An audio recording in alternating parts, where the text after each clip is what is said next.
Good morning. It's race day. A very, very, very popular off-road event. Not just in the UK, but I think in the whole of Europe, potentially worldwide. It's certainly got a reputation now. So it's 7:30 in the morning. I've got 4.5 hours until the race kicks off. It's about a 30-minute drive away. I've got to meet up with the mechanic, Emir, before we start. Show him how much sand is now stuck in my bottom bracket after last night. And just generally chat about what carnage is about to unfold. I have the only expectation that I want to try and finish inside the top 50. But I'm kind of reluctant to show you my bike because I gave it like a very small rinse last night when I came back from the race, and then I just left it. Do you want to listen to this? I don't know if you can hear the grinding noise in there, but that is sand. But I know that after today we're going to have a massive overhaul. We're going to take everything off, replace some stuff that needs to be replaced because I've been riding this bike the whole winter. So last night's battle in the dark, I managed to finish 22nd. Just one place and just 9 seconds behind training partner, riding buddy over the last couple of weeks and months, Bryn, who does a lot of sort of off-road gravel stuff. Actually came third in GB Duro last year at the age of just 20. So I'm kind of half optimistic today that me and Bryn are going to be able to kind of find each other in this massive like 600 rider field, and we'll be able to like maybe ride some of the course and challenge each other a little bit, given how close we were in last night's time trial. If that's the case, that'll be great fun. But we'll see. Well, what a beautiful day. Blue skies, no rain. Big tip, any of you coming down to do this event, I highly recommend you take advantage of the facilities at this park, because you can stay the night, you can camp, or if you're going to motorhome, you can stay in a vehicle luxury, I suppose. It's a really nice place to hang out for the weekend, I've got to be honest with you. And I think with your entry fee as well, because the nighttime TT that I did last night is included, then if you have the ability to wash your bike, or like, you know, make sure everything's ready for the next day, i.e. today, I would definitely consider getting the most out of your entry fee and doing that event that I did last night. So let's quickly talk nutrition and fuel for this event, because it's going to take probably, the fastest guys are probably going to take like an hour and 10, hour 15 minutes. I'm hoping to do it maybe in an hour and 20, like faster than an hour and a half, put it that way. But there's going to be people out there who potentially, you know, you're out there for, you know, to ride around with mates, to enjoy the single track and all the rest that has to offer. Might take you 2 hours. But for the intensity, because if you think about it, the beach section, really long straight, you're probably going to be working hard along it, and then, you know, the single track, you're not really going to have much time to eat, but you can drink. So this is what I'm going to be going with today to fuel this. I've got Sturka Energy to get me round. I'm going to have one bottle, 500 mils of the Mix 90, which is 90 grams of carbohydrates. I'll probably have this during the event, and I'll probably end up drinking the most on the beach, but it does mean obviously liquid easier to consume when you're on a narrow single track, or, you know, you've basically got to get calories in really quickly. I've then got a selection of gels. I'm not going to go for solid food because, you know, this event is short enough. I'm probably going to have a nitrate gel before the start. Caffeine gel I'm going to take maybe during the event, maybe in the first 20 minutes after the first lap, and then I might take one of these just normal gels just in case, but I should be fine with 90 grams of carbs and 30 grams of carbs plus this hit of caffeine as well to get me round. You know, an event like this, it's not super long, but you know, you can still get nutrition wrong in it, and they're always better to have a bit more rather than a bit less. Well, the hype is building. They're clearing out the sand, ready for the start area down there. I'm kind of optimistic the weather's gonna I think I am going to go for 20 psi in my tyres today. I've been told if I can go as wide as possible with my tyre setup, so I've gone with 43 mil. That's the max clearance I could get through these, but yeah, we'll see how they go in the sand. We've obviously done lots of testing over the last few weeks, lots of reconnaissance. There he is! Yeah, boy. It was terrifying. Are you half naked? I'm dressed, man. Oh, I thought you were. Oh no. Have you got a missing link? I've got a link, but I'm just not confident with that chain now because I just sprinted and it snapped. I'm just I'll put a missing link in and I'll just hope for the best. Yes. What? What have you done? Grand veteran. Grand veteran. Yeah, but you might actually, you know, you got category to win, mate. You might win that category. Pressure. I know you've got like proper chunks on these tyres. Yeah. But I was all over the place in a straight line, and the front wheel just went and then caught. So like it would have just wiped and I would have just gone, but it caught and I managed to straighten it. It's weird, we're right into a start line on a beach. I mean, squeeze past. I spoke to him for a long time either. It's a struggle to get past. It's getting quite cramped in here though. I think it's gonna split straight away anyway, so. Yeah, I mean, there's 6k on the beach, isn't it? So it's a long way. Well, yeah. Clearly tries to get spat. Have you had your pre-race chips? I haven't, I had a sausage bap though. I was nervous.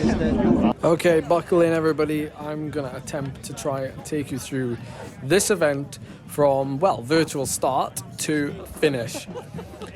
We lined up on the start line on the beach, which was extremely surreal, to the countdown and the loud horn to set us off. And well, straight from the offset, there was carnage, and we expected it, didn't we? Yeah, I had to do that slow motion. Sorry. So right off the line, it was like there was people running, there was people doing cyclocross mounts. There was people, falling over, and then there was me, and I decided to, like, literally start on my bike, which was probably not the best idea, because it meant I got a fairly slow start. And I tried to move up on the right-hand side, struggled, found myself near Connor Dunn of GCN, also former teammate, and I decided to move up on the left-hand side, sheltered. Here's the overview of the event, all of my data, an hour and a half, full power, max heart rate the whole way. Well, almost max heart rate the whole way. It was a pretty high average, to be fair. But it's what you'd expect. We were going down this beach for like 10 minutes or so, and we did it 3 times. There were the fair share of obstacles on this beach as well, believe it or not, like these rocks, for example. Also, like shipwrecks. There's been like well over 100 shipwrecks on this beach over the years. And there's actual pieces of wood sticking out for you to avoid. It's pretty weird, but all part of the experience. So we bombed down the beach, and it is by far like the hardest section of the whole race because, well, I think that I can get in a breakaway. I mean, who doesn't when they're fresh and they're near the front of the break, or near the front of the bunch rather, and think they can get in the breakaway? I managed to get across. It's a very small breakaway. This is so weird, like being on a beach and looking in the distance and not really seeing like where you're coming off. But eventually we do come off, and it's one of the bottleneck sections on this course. Although it doesn't bottleneck any other time, well, apart from now, when we hit this for the first time. And I was in relatively good position coming into it, but I didn't quite have the sharp elbows. So I got shuffled back, I had to unclip, I had to walk. But I made it into, quote-unquote, like the second group on the road. And we ended up, I guess, losing the front group based off of, like, speed. Like, once they were gone, the front group, we couldn't catch them. So they disappear up the road, and then we hit the single track, first single track section. And there's another like bottleneck. And I was a little bit confused by this because I thought everyone would have been riding this section, but I think maybe it only takes one person to get it wrong, and then obviously everybody has to get off behind them. So that's probably what happened there. But it wasn't as bad as the footage I was sent by somebody. Check this out. This is the entry to the same section, but further back down the bunch. And that is people are literally having a conversation on the course. I'm really sorry. I can't believe that actually happened until someone sent me that footage. So anyway, we're cracking on. Again, this is still the first lap. I got some footage of all 3 laps. Shout out to GoPro with the extremely good battery life and memory card capacity. So we do the single track section, which is like the Somme trenches. Just super deep sand. It's really fun if you enjoy riding in sand. But if you enjoy riding in mud, then you're about to see a section that you might enjoy. Because I have no idea what this section is called, but there was like logs everywhere. Again, more single track. Just like danger everywhere. For a road rider like myself. Yeah, this is like my worst nightmare. Like I've got to keep my front wheel in this little groove that's right in front of me, because if I don't, I'm gonna go splat. So we come out of this section and there's mud. And in my reconnaissance rides before this race, there wasn't any mud anywhere. I'll tell you that for a fact. And that's why my tyre choice was wrong for this event. This technical section, I think I probably could have like run it faster, aside from like the straight line sections. But you could tell there was people with like super knobbly tyres and like super like tough tyres. And then there was me with my very thin, like smooth 43mm Panaracer Gravel King semi-slicks. So the back half of that first lap, I just lost a shed load of time, or at least I thought I did. So I come back onto the beach, and you do the beach a total of 3 times. The first lap, which you've already seen, this is now the second lap, and then the third and final time. So each time I came out on the beach, and I found myself on my own because the single track ended so close to it, so I wasn't able to keep up usually with the people that were around me on the single track. So I ended up sort of having to catch groups, and I caught this group of like 10. I was working well with them, people were saying hello to me, and we're having conversations, just like it wasn't even a race. I can't say much. This is tough. Yeah, it was pretty tough. I literally spoke to you once during the event, hence why I'm doing this commentary, so I hope you appreciate it. So, Bryn, who, remember you see him on the start line, he was wearing the orange jersey and the orange helmet. Bryn is still ahead of me somewhere. I have no idea where. And we come out onto the beach for the last time. So we've fast forwarded 1 lap, the second lap. It was pretty much the same thing. You know, nothing else happened. We basically rode around in a group. But this time round, I managed to see an orange jersey and an orange helmet in the distance, and I caught a group on the beach. I went straight past, and I knew it was Bryn. And when I got to him, I thought, I'm not going to give him a chance here. I'm going to swing to the far left side of this beach.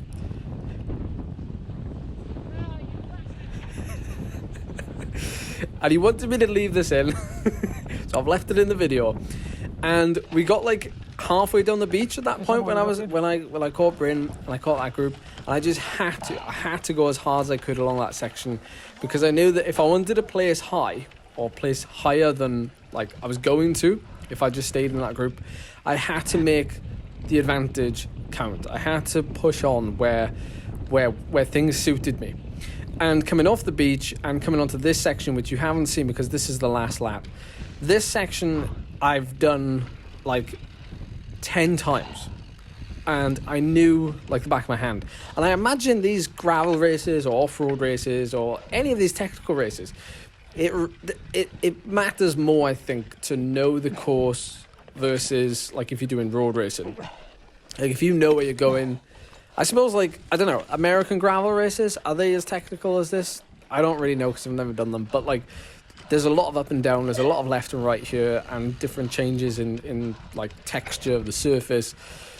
So I put the hammer down and I made like substantial time on this like maybe 10-minute section that took us off the beach for the final time, you know, onto the gravel for a little bit, into that sand that you've just seen, and then onto this single track. And I knew it like the back of my hand, and I was pushing on. I was confident that I could push on. And when you finish strong, because I definitely finished stronger, you know, as you saw from my power coming down the beach for the last time, I definitely finished stronger than technically I started. And that was my game plan. I wanted to have something left at the end because I knew this last like 20 minutes. I knew this last lap, and I knew I could ride it better than the first 2 laps just because of how technical the first 2 laps were. So coming through these tunnels, I'd caught a good handful of riders throughout the last couple of 10 minutes or so, but there were 1 or 2 riders who were obviously very, very keen to hang on to their finishing position. So there was a little bit of a to and fro between me and like 2 riders who did get the better of me, and I couldn't stay with them, and that was mainly because of this little techie little single track at the end, which I was like desperate to ride faster. I was like, I could nail this, I could do it. And then, you know, my tires, my head got the better of me, and I was like, I can't ride this any faster. There's like a speed limit, like in cyclocross. That's what I've learned anyway. It's like each to their own. Like everyone's got their own technical ability, and everybody can go as fast as they can go. And that's what's kind of fun for me about this, is that you can improve that technical ability, and you can actually get faster for like 0 fitness gain. So I come into the finish, and I'm beaming, like smiling. I've loved it. I kind of don't want it to end, you know. We've been out there for an hour and a half, but it was an amazing experience, and I would definitely be back, and I would definitely highly, highly recommend this battle on the beach. On the start, some spray faces covered in sandy mud, and of course many similar faces. Oh, bloody hell! Fancy seeing you here. Alright. Well, I was like, nah, like as soon as I left the beach. As soon as 7th or 8th, I think. Huh? 7th or 8th, I think. So He absolutely smashed it, mate. How did you get on? well, I was aiming for top 50. Yeah? So if I came like 51st, I'd be devastated. Check me out with my Battle on the Beach medal. Tidy. Thoroughly enjoyed that. And well, there wasn't much hope in me getting out this GoPro and filming anything other than was on the chest mount, I gotta be honest. I was pretty gassed most of the way, but I hope you enjoyed the commentary, I hope you enjoyed the footage, and something completely different from me, but I totally enjoyed it, and we'll definitely be coming back in the future, and it's given me an appetite for events like this as well. So I hope you enjoyed it. If you've got any recommendations for these type of races, or even routes that are very similar to this one, hit me up in the comment section down below. I'd love to hear. Also, big shout to organisers, Matt Page obviously putting this on, all the volunteers and everyone making it such a great atmosphere, and all the sponsors as well. You all make the event a very great and welcoming one. So thanks for watching, everybody. I'll see you soon.